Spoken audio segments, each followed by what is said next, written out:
At this point in my life, I had seen a lot of paranormal activity. I could see where people might call me the haunted carpenter or the paranormal carpenter.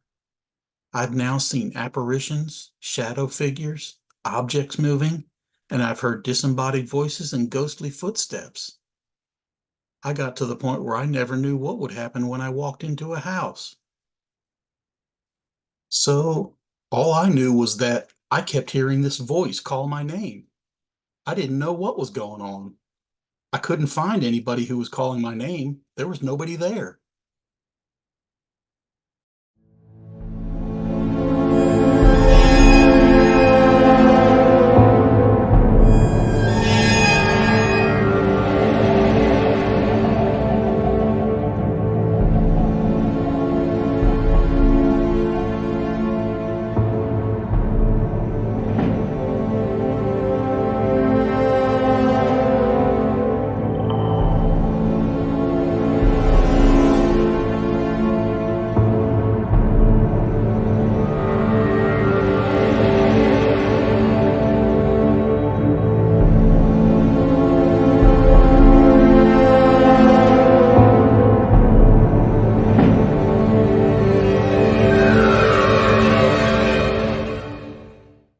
Hello and welcome to the show. This is Our Family's True Tales of the Supernatural. This is a show where I'll be talking about paranormal activity I've witnessed. A lot of the paranormal activity that I've seen has been in houses I've renovated. I'm on YouTube and Rumble now, so remember to like, share, and subscribe and follow.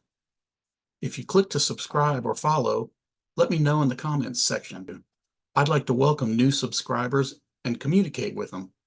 Feel free to let me know what you liked about the show. And if I get at least 1,000 subscribers and followers, I'll try to finish my book about paranormal activity that I've witnessed. So as for now, let's get on with the show. The first thing I'd like to say is that all the names in this story have been changed to protect people's privacy. I'll be considering my name to be Larry. I'll name a few other family members, but all their names have been changed in the story as well.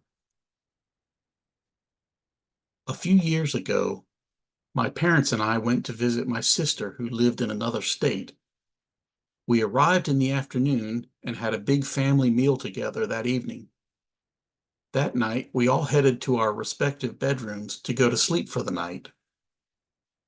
As I was almost asleep, I thought I heard a woman's voice calling my name. At first, I thought it might have been a dream since I was almost completely asleep. I also thought that maybe I heard my parents or my sister and her husband having casual conversations. As I awoke, I realized my parents and sister were having those conversations in their respective bedrooms. I realized that if they were having casual conversations, they weren't calling me or my name. I tried to go back to sleep, and as I closed my eyes for about 2 seconds, I heard the voice call my name again. The voice I heard sounded like my sister Dana, but it had a bit of a higher pitch to it. As the voice called my name, it seemed like it was drawing out the word and holding it for a few seconds. It was like it was saying, Larry, Larry. I got up out of bed this time and put my ear to the door to see if I could hear anyone in the hallway. I couldn't hear anyone, so I opened the door a tiny bit to peek into the hallway. I didn't see anyone or hear anyone calling my name, so I thought I was mistaken again. I turned to walk back to my bed, but before I could get to my bed, I heard the voice again. The voice was a slight bit louder this time and seemed to be as loud as a normal conversational tone of voice. The voice also seemed to be a bit more clear and distinct when it called my name. Larry, Larry. I wasn't asleep this time, so I knew I wasn't dreaming because I was standing between the bed and the door. So I definitely knew I wasn't dreaming. I turned to open the door, and I walked into the hallway and looked back and forth. As I got into the hallway, I was still a bit groggy, and I said, "Huh? What?" Because I thought somebody was calling my name. As I looked both ways, up and down the hallway, I didn't see anyone. Most of the lights were turned off, but some were left at a dim setting so I could see to go to the bathroom in the middle of the night. It almost seemed like someone was calling out to me to help them. I thought it was my sister and that she was going to ask me to help her wash some extra dishes or to take out the trash.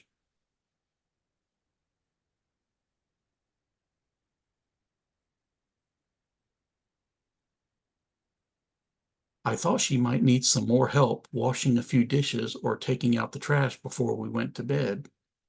I was a strong carpenter and I was grateful for the meal, so I was glad to help. Since I didn't see anyone in the hallway, I walked to my left and made my way to the living room and kitchen area. The problem was, I didn't see anyone there, although I was sure I heard the voice in that area. I started to get a bit of a creepy feeling like there was some paranormal activity occurring. So all I knew was that I kept hearing this voice call my name. I didn't know what was going on. I couldn't find anybody who was calling my name. There was nobody there.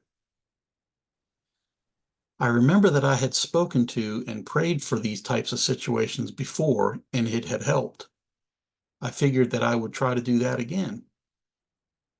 I also remember hearing a paranormal expert say that ghosts are people too, but they just don't have a body. They also mentioned that we should avoid speaking ill of the dead and we should try to be kind and respectful. They also said that some of the dead feel lost or like they don't know what to do or where to go. Some others feel that they need to say some things because they had unfinished business on this earth. Some want to say goodbye, warn of danger, or want to be remembered in a respectful manner. I remember that a couple of houses I renovated, I felt the need to speak to the spirit since I saw the activity. I told the spirit that we weren't trying to be disrespectful, but that we were trying to fix up the house to make it more beautiful. I then prayed that God would open a door for that person to move on to their final reward in the afterlife. I then told them to go into the light. It seemed to be helpful when I did things like this in the houses where I had seen paranormal activity in the past. I figured that I would do the same thing here in this house with this situation. I hope to help the ghost move on so no one would have to deal with paranormal activity or any scary situations. I figured that if I was a ghost and I felt lost, I would appreciate some help as well. I didn't want to be disturbed in this process, so I took a few steps down the hallway to make sure no one would come out and disrupt what I was doing. I could hear my parents and sister having conversations in their respective bedrooms. It seemed like they were going to bed to sleep for the night. I didn't think they would come out of their bedrooms, so I stayed quiet as I walked back to the living room. I paused a few seconds to figure out what to say, and I also wanted to keep it quiet so no one would disturb me, so I remembered to stay quiet. I didn't want my parents or my sister and her husband to hear me and come out to see what I was doing. I didn't want them to disrupt me from saying what I felt needed to be said. I then spoke these words in a quiet tone. If you are a demon or an evil spirit calling out to me, then you must go away from this place and never come back in Jesus' name. If you are the spirit of someone who is a living, breathing human, I will pray for God to open the gates of heaven so you can go to your eternal reward. End quote. I then asked God to open a door for this spirit to go to their eternal reward in heaven. As I finished asking God to open a door to heaven, I spoke to the spirit in the house again. I said these words: if you are the spirit who was a human and you are going to go through the doorway that God opens for you, Please make the lights go dim for a moment or flicker. That way I can know that you are going to your eternal reward." About 1 second after I said that, the lights went dim and flickered for about 2 or 3 seconds. I considered that this was their signal that they had gone into the light and went to heaven. So I felt relieved and that this situation had been resolved. I went back to my bedroom, and as I closed the door, I listened to see if I would hear the voice again, but I didn't. I went back to bed and never heard that voice again. The next morning, I went to the kitchen to tell my sister that I thought I heard a woman call my name the previous night. I asked if it was her because the voice sounded similar to hers. She said that it wasn't her, but then she mentioned something that surprised me. She told me it wasn't the first time people had heard the voice of a woman calling out to them in that house. I didn't tell the rest of the family about this for a while, and I didn't tell them how I resolved it.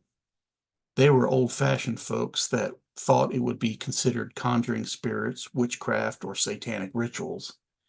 In reality, those things were the furthest from my mind. I only wanted to resolve the problem.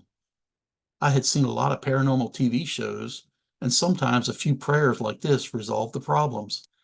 I know if I was a ghost and I got stuck here, I'd like for someone to pray to God to open a doorway for me to go to heaven. So it felt like the right thing to do at the time. Several years later, in the spring of 2021, my sister, my dad, and I got into a conversation about eerie stories. I also told them that I wanted to collect some stories and put them into a book for our family. My dad said that he thought people were too superstitious and that they believed in ghosts far too much. My sister then interrupted by saying, "Oh, I don't know. I've had some eerie feelings in some houses that I've been in, and I've seen some strange stuff happen." End quote. She went on by asking if I remembered hearing the voice in her house and talking to her about it. I told her that I did remember that situation. She then went on to explain that I wasn't the only person that this had happened to. She told us that it had also happened to her father-in-law, and it also happened to my dad as well. My dad didn't remember it at first, but then started to remember a little. He mentioned that he did remember something like that happening. She explained that my dad was in a light sleep and heard someone call his name. As he awoke, he couldn't quite tell if someone called his name or if he dreamed it while in a light sleep. She also explained that her father-in-law, who was a retired preacher, had a similar incident. He had been taking a nap in the same bedroom I slept in when he heard a woman's voice calling his name. The same thing happened to all three of us, and none of us could ever find anyone who was calling us by name. At least not any living, breathing human beings that were calling us by name. I paid close attention to my sister's recollections so I could make sure I got my facts right for this story. I wanted to make sure I got the details correct. So, none of this story is fictitious or exaggerated. It really happened. So my sister, her father-in-law, and my father have all corroborated this story. So we are all witnesses to these facts.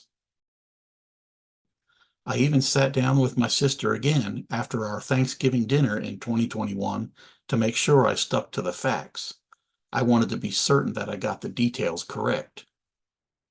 So this story involved me, Larry, my dad, who I'll call Harold, my sister, who I'm calling Dana, and her father-in-law, who I'm calling Michael Stevens.